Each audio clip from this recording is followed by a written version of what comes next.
kalau kita lihat selama ini Bang Saud ini ya, bahwa paling vokal bicara soal apa yang problem yang dihadapi oleh komisioner KPK sekarang. Nah, kan ada juga protes Bang ya dari komisioner KPK, jangan digeneralisir. Bahwa persoalannya bukan persoalan pimpinan KPK. Ini persoalan ketua KPK kan gitu. Nah, kalau dianggap semua ketua pimpinan disebut pimpinan KPK, ya bubar itu KPK. Nah, jadi ini persoalan kan hanya persoalan ketua KPK kan. Ya, itu mungkin yang agak bias ya, bahwa kalau ada disebutnya kolektif kolegial itu kan, sebenarnya kolektif kolegial kan berlima ini mempunyai kebijakan yang sama, mempunyai setara kan satu sama lain. Nah, jadi artinya kalau kemudian ada satu diantaranya terkait dengan potensi peristiwa pidana, ya kita langsung to the point aja gitu, karena memang pimpinan yang lain kan sepertinya terganggu kan dengan walaupun kita masih bertanya, katakanlah dari 5 orang ini satu diantaranya yang tidak perform, yang tidak patuh pada undang-undang, yang nilai di kepalanya juga berbeda gitu kan. Sebaiknya sebenarnya mereka harus berani untuk men-challenge pimpinannya. Tapi kan hari ini kita tidak melihat itu gitu. Bahkan terkesan menjustified bahwa pimpinan yang kita sebut sebagai EBI itu mereka masih menganggap masih memiliki kinerja pemberantasan korupsi, padahal kita tahu nggak seperti itu. Jadi memang kita harus clear and cut. Makanya solusinya kalau saya bilang sih sebaiknya ya Polda Metro Jaya secepatnya aja mentersangkakan, kemudian ya udah ditahan aja gitu. Supaya ini clear. Kalau nggak ini lama terlalu baru. Itu yang saya kemarin dipanggil ke jadi saksi itu kan, saya bilang ini serius nggak sih? Saya bilang gitu. Saya mulai dari depan itu Pak, saya kan dijemput pakai golf car itu dari depan arah Sudirman. Begitu duduk di golf ini serius nggak, ini kerja serius Pak? Selalu nanya gitu. Di dalam juga ketemu Pak Simanjuntaknya, Pak ini bener nggak? Saya panggil Mas, saya jangan Mas, saya Batak kok katanya. Dia cuma lahir di Surabaya aja nih, ngomongnya kan kayak orang Jawa. Ini serius nggak nih? Serius, dia bilang. Oke, saya bilang gitu. Jadi harus serius nih Bang. Harus membedakan nih antara kolektif kolegial pimpinan secara keseluruhan dengan satu orang. Kita harus clear and cut di situ gitu. Nah kan kasihan yang lain kan? Iya gitu. Tapi media masih menyebutnya pimpinan KPK. Menurut saya itu harus dikoreksi ya. Iya, langsung ketua KPK. Bukan betul. Pimpinan KPK kan gitu. Karena yang terlibat kasus ini kan satu orang. Atau mungkin media atau teman-teman ingin menghukum mereka berlima gitu. Karena seharusnya kan mereka saling challenge, check and balance satu sama lain gitu. Sehingga kasus ini berlarut sampai ada beberapa case kan. Kalau kita hitung itu kan mulai dari tahun 2019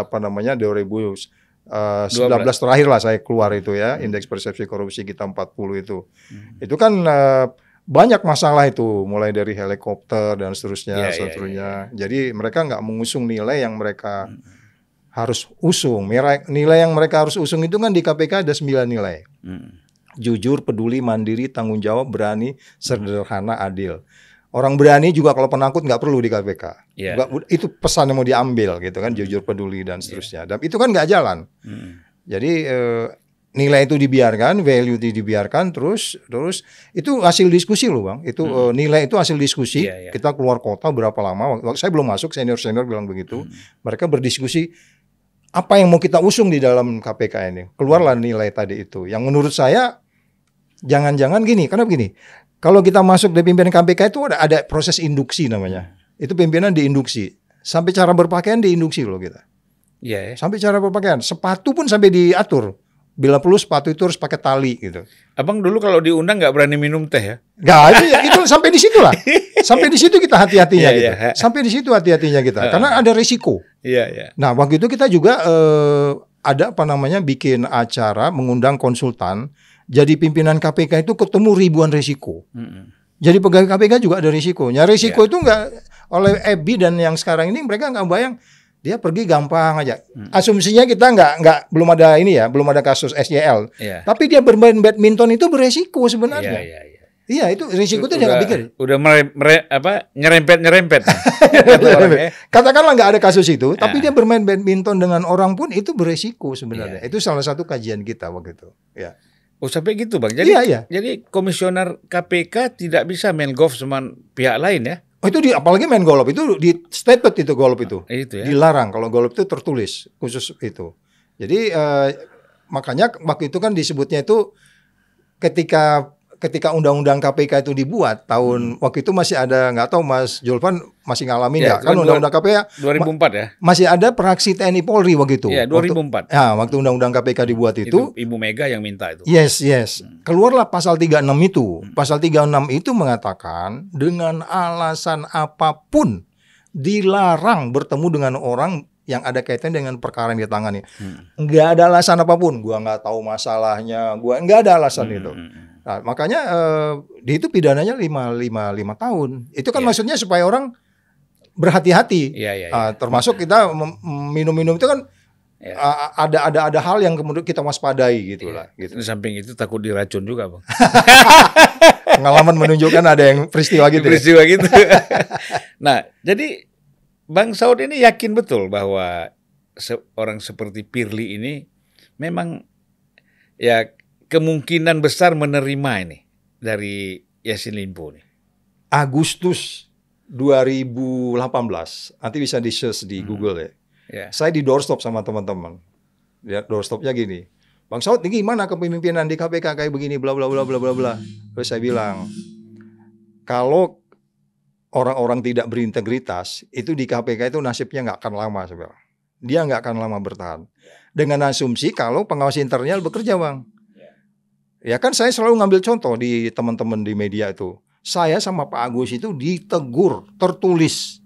Karena konferensi pers pakai batik lengan pendek. Dipotret itu sama pengawas internal. Padahal ketentuannya konferensi pers itu asal batik lengan panjang. Sedetail itu kita diawasin sama pengawas internal. Tapi sekarang ini kan enggak. Pertanyaannya adalah, kembali lagi, apa yakin? Kalau saya yakin, apa dia itu sebetulnya itu ya, kalau bahasa hukum beyond reasonable doubt gitu. Udah melewatin batas keyakinan karena memang ini bukan peristiwa yang pertama. Ya kan, Abang juga paham yang peristiwa dengan seorang gubernur juga kan. Terus kemudian bagaimana dengan helikopter? Itu kan melanggar nilai-nilai yang disebutnya sederhana itu gitu. Terus kemudian peristiwa dia ribut yang 87 pegawai dipecat begitu saja dengan alasan tes wawasan kebangsaan. Semua orang tahu novel itu gimana, dengan gampangnya dibuang kayak begitu. Itu kan proses manajemen yang nggak benar. Kita juga tahu bagaimana kemudian kasus-kasus dengan yang disebutnya ESDM yang kemudian ada videonya. Jadi kalau pertanyaannya yakin, saya pikir saya hanya bisa mengatakan please Pak Kapolda, Pak Kapolri, udah selesai, cepetin lah, udah itu udah tangkep, tahan udah gitu aja. Waktu Abang dipanggil ke Polda itu Abang jelaskan juga. Iya, itu makanya saya bilang, makanya kan di depan saya bilang, saya ditanya itu waktu itu, ini serius nggak nih kalau kayak gitu kan? Karena memang waktu itu fokusnya lebih kepada pasal 36 dari 12 pertanyaan poin itu, dia fokusnya di pasal 36 dan 65 Undang-Undang KPK itu. Memang di situ ada kesan kata-kata ini Bang, ditangani. Yang ditangani itu ditanganinya kapan gitu. Nah, menurut Ebbi ditangani itu dia bilang, gue main badmintonnya itu belum ada kasus itu gitu. Nah, kalau dalam pemikiran kita ditangani, Abang ada masalah nih, lapor ke KPK hari ini, dibawakan di agenda tuh. Kalau kau bikin laporan, kalau dalam bahasa saya ditangani itu sejak masuk agenda dong. Karena apa? Karena pimpinan KPK itu punya asymmetric information kan, dia bisa tahu banyak kan. Itu juga masuk tujuan pasal 36 itu supaya pimpinan KPK tidak cawe-cawe kan gitu. Dia begitu baca, gua kontak nih. Kan ada kejadian sebelumnya. Yang cewek itu, ini file lu ada di meja gua nih. Abang tahu, ingat kan kasus itu kan? Nah, itu kan kayak gitu tuh gitu. Jadi makanya saya bilang definisi ditangani itu adalah jangankan dewan bagian pengaduan masyarakat mengklarifikasi kan, si pengirim itu nanti ditanya tuh. Jangankan itu, kalau dalam pikiran saya mulai di agenda di depan KPK mempunyai potensi konflik of interest. Iya dong, kalau saya pimpinan bagian depan tuh gue sasar dulu nih, kalau ada surat kasih tau gue ya.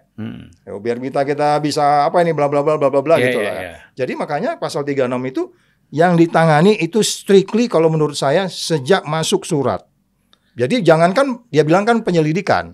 Karena penyelidikan dimulai Januari 2023, penyelidikannya September 2023. Jadi maintenance itu nggak masuk dalam range itu. Padahal sekarang terungkap lagi ternyata ada rumah singgah segala macam. Jadi ruwet banget. Jadi itu saya rumah yakin. Singgah atau rumah tinggal? Ya itulah safe house ya. Kita juga akhirnya berpikiran untuk apa? Itu kembali lagi risiko. Mungkin benar. Kan kita harus berpikiran orang selalu benar semua sampai kita bisa buktikan dia salah kan. Bisa jadi ya mungkin karena rumahnya jauh di Bekasi dia pikir. Tapi kalau sampai 360 juta rumah itu dibayar orang lain, itu gratifikasi kan? Iya. Bahkan itu yang menurut saya kita perlu ini. Dan itu kan tidak dilihat nilainya berapa juta kan? Iya dong. Makanya kalau saya kan ingat selama di KPK kan nikahkan anak juga. Boleh kan satu amplop cuma 1 juta. Iya. Kalau ada yang ngoreng $100 kembaliin karena dolarnya 16.000 kan. 600-nya dikembaliin ya.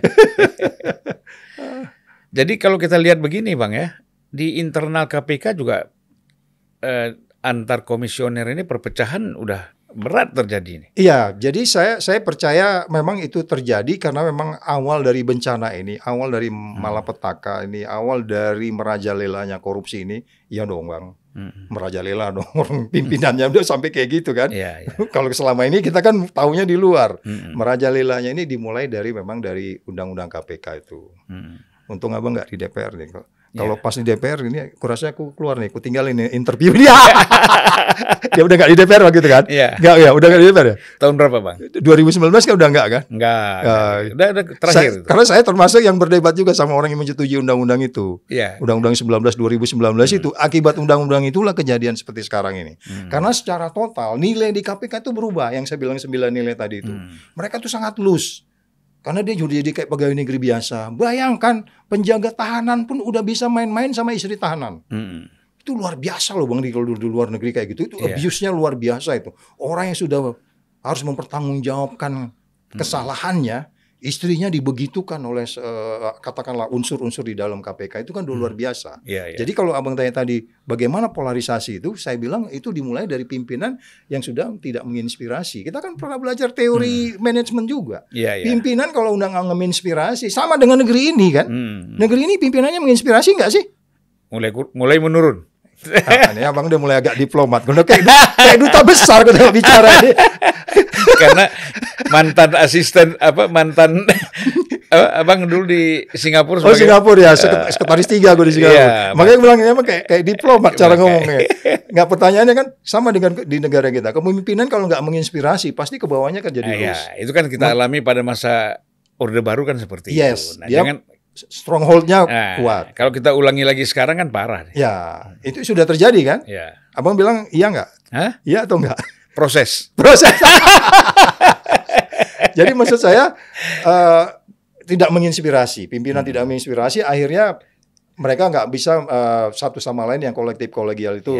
Dia nggak tegas lagi mengatakan, lakukan ini, hentikan ini, berhentikan ini. Saya punya ide ini, saya ingin angka indeks persepsi korupsi kita naik kan.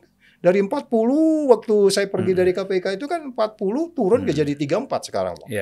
Itu kan sebenarnya naik 1 aja susah gitu. Sekarang turunnya sampai segitu banyak. Jadi pimpinan kembali lagi tidak menginspirasi. Turun sampai 8 poin ya. Iya.